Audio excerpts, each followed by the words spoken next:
મંથન, તમે નથી તો એવું લાગે છે કે જાણે કશું જ નથી. હું એ હેપી છું જ નહીં કે જેને તમે ઓળખતા હતા. અરે આજકાલ તો અરીસામાં ખુદને જ નથી ઓળખી શકતી. મંથન, હું સાવ આવી એકલવાઈ ડગાઈની ગભરું તો ક્યારે ન હતી. મંથન, મારે આવું નથી રહેવું. મંથન, તમે સાંભળો છો ને? ક્યાંથી સાંભળવાના? તમે એ વ્યક્તિ જે 15 દિવસ પહેલા જ મને છોડીને જતા રહ્યા, કાયમને માટે. મંથન, હમણાં આ કાગળ લખી રહી છું ને તો મનમાં અનેક સવાલો આવે છે કે આ કાગળ કેમ લખું છું ને કોના માટે લખું છું. આ કાગળ લખીને મને શું જ મળશે?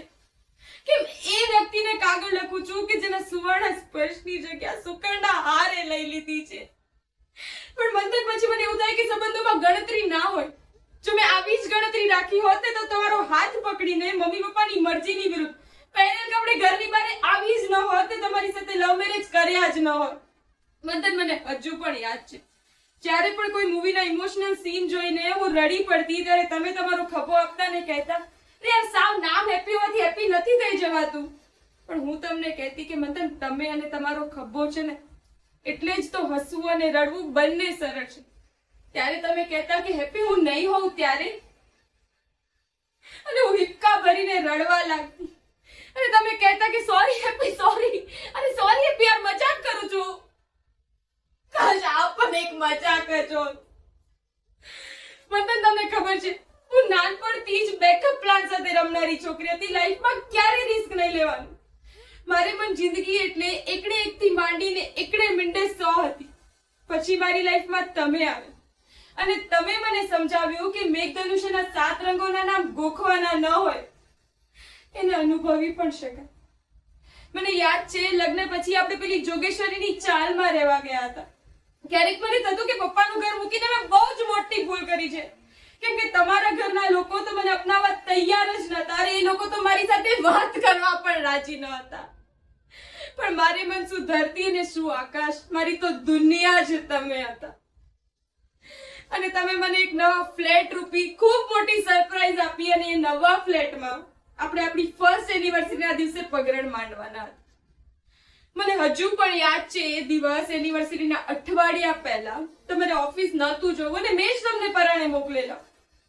જતા જતા તમે મારા કપાળ પર વાલથી ચુંબન કર્યું અને મેં તમને પૂછ્યું કે આટલો વાલ ક્યાંથી ઉભરાઈ આવ્યો છે. તમે જતા જતા સ્મિત સાથે મને કહ્યું, બસ અમસ્તા જ. એ દિવસે બપોરે 4 વાગે તમારી ઓફિસેથી કોલ આવેલો કે મંથનને હાર્ટ એટેક આવેલો છે. મંથન, હું તમને ફોન કરતી રહી પણ મને બીજાના જ અવાજ ઓતડાય કરે. હેપી હેપી, નવું ઘર, લગ્નની એનિવર્સરી. હેપી રડવાનું નહીં હો, તને ફાવશે તો ખરું ને. મારા વગર તારું શું થશે? Happy happy. આ વાતને હજી 15 દિવસ જ થયા છે પણ હજુ સુધી મારા મમ્મી પપ્પા મને મળવા નથી આવ્યા અને તમારા પરિવારના લોકોએ તમારી પાસેની એક પણ વિધિમાં મને સામેલ નથી કરી. એ તો ઠીક, તમારા બાપુજીએ મને પેલા ચાલના ઘરમાંથી કાઢી મૂકી છે.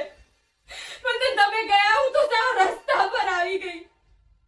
અત્યારે મારી કોલેજની ફ્રેન્ડ મને એના ઘરે લઈ આવી છે કેમ કે મારે પેલા નવા ફ્લેટમાં નતું જવું.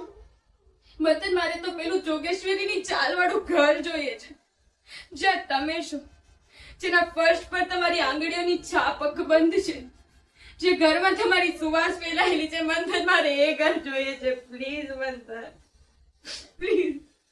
અરે મંથન, ગઈકાલે તમારી ઓફિસેથી કોલ આવેલો કે તમારા ઘરના લોકોએ કહ્યું છે કે તમારી પાછળના બધા જ બેનિફિટ એમને મળવા જોઈએ, એમના ઘરની વહુને નહીં.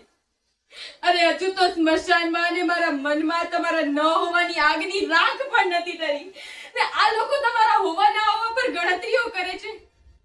સારું છે મને ગણિત નથી આવડતું.